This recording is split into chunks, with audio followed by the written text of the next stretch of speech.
Culture of Concentration by Robert Crosbie. Concentration, or the use of the attention in the direction of anything that we wish to do, consistently and persistently, has long been recognized as the most effective means of arriving at the full expression of our powers and energies. The ancients called the power to focus the attention upon a subject or object for as long a time as is required, to the exclusion of every other thought and feeling, one-pointedness. Concentration is difficult to obtain among us as a people, because the keynote of our civilization is, in fact, distraction rather than concentration. Constantly and in every direction we are having presented to our minds objects and subjects, one thing after another to take our attention and then to pull it off from what we are putting it on. So, our minds have acquired the tendency to jump from one thing to another, to fly to a pleasant idea or to an unpleasant idea, to remain passive. Remaining passive is normally sleep, abnormally, its tendency is towards insanity. That we have become habituated to these distractions and are not able to place our minds on any given thing for any length of time may be easily proved by anyone. If he will sit down and try to think of one single thing, one single object or subject, for only 5 minutes, he will find even in a very few seconds, perhaps, that he has wandered miles away mentally from the thing he intended to place his mind upon. We have first to understand what man is, his real nature, what the cause of his present condition, before we can arrive at any pure and true concentration, before we can use the higher mind and the powers that flow from it. For the powers that we use in the body are transmitted powers, drawn, indeed, from our inner spiritual nature, but so disturbed and limited that they are not powerful.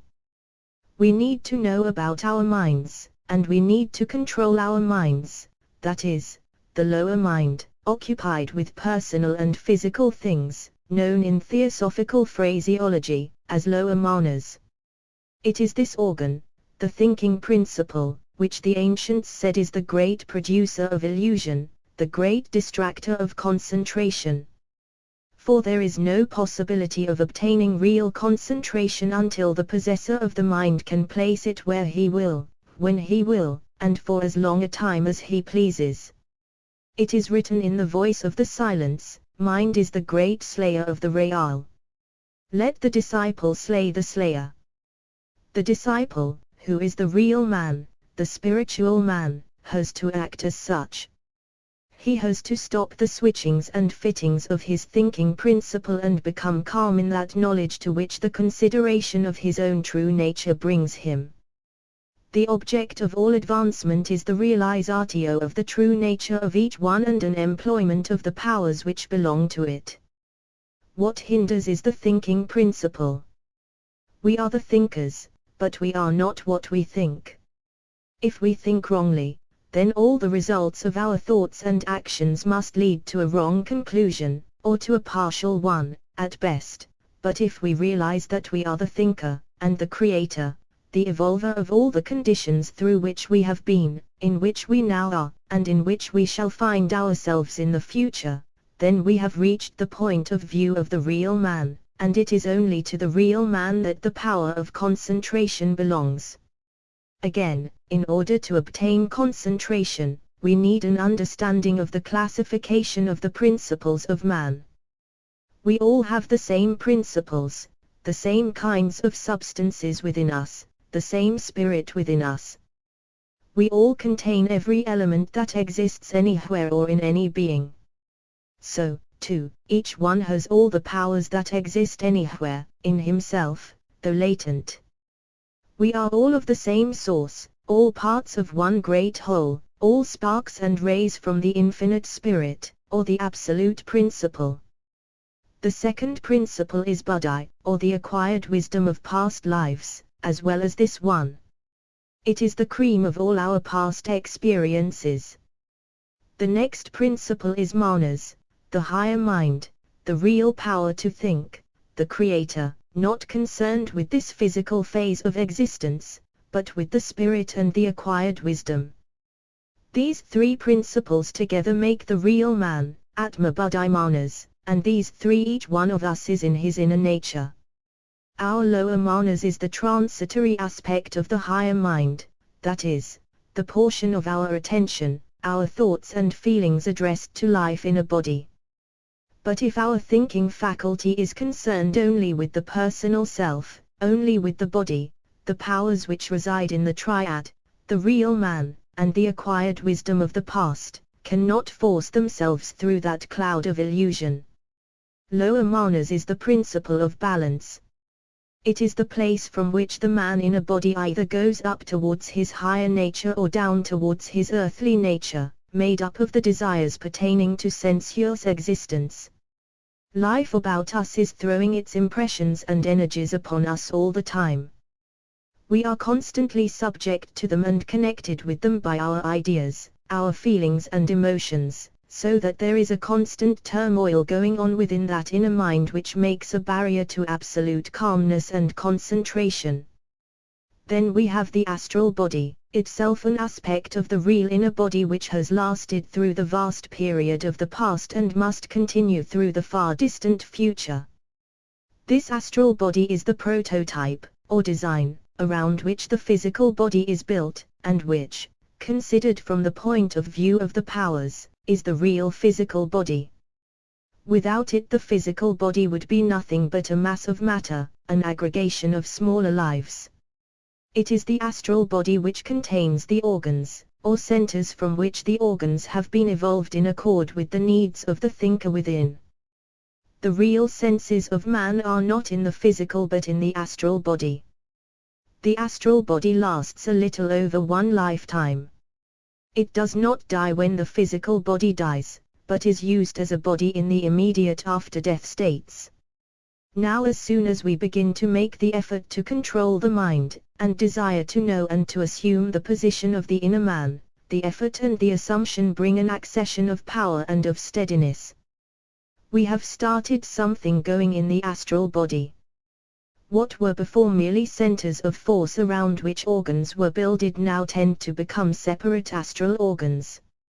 A gradual building of those organs goes on within us, until in the completion of our effort we have an astral body, with all the organs of the physical completely synthesized, and we are beyond the vicissitudes of physical existence, we have the power of the action of the astral body.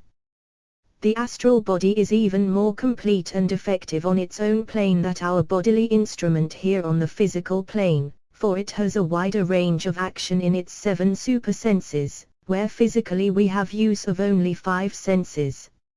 Many hindrances arise, however, as soon as the effort is begun. Old habits of thought and feeling press us on every hand, because we have not yet been able to check our responsiveness to them, and so we find ourselves subject to certain feelings and emotions which tend to destroy that astral body which is being built. First, and most potent, is anger. Anger has an explosive effect, and no matter how much we may have progressed in our growth, the uncontrollable inner shock coming from anger will tear that inner body to pieces so that the work has to be done all over again.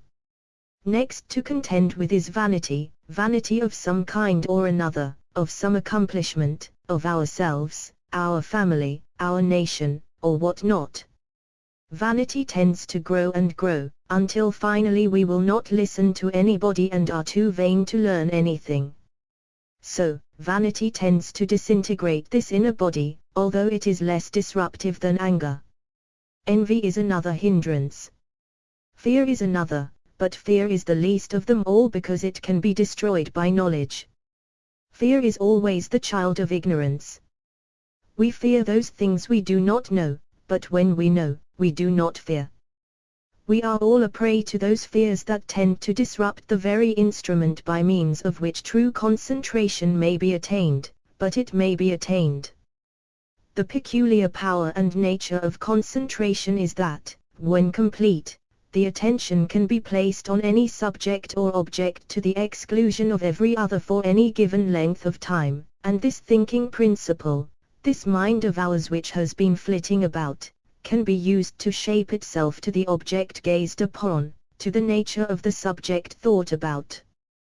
While the mind takes the shape of the object, we get from that shape the form, the characteristics of every kind that flow from it, and when our inquiry is complete, we are able to know everything that can be known of the subject or object. Such a height of concentration we can easily see is not to be attained by intermittent efforts, but by efforts made from a firm position assumed with the end in view.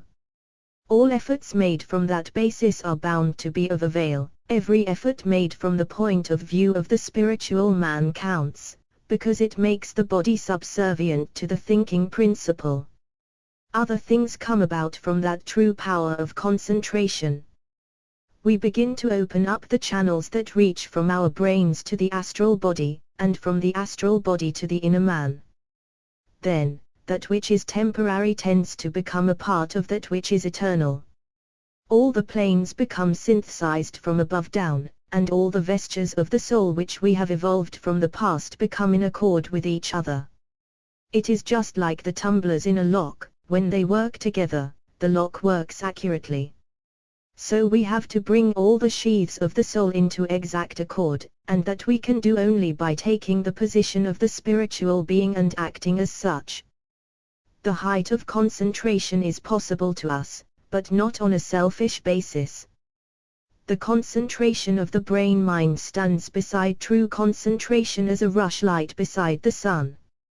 True concentration is, first of all, a position assumed out of regard for the end in view of union with the higher self. That is the highest yoga.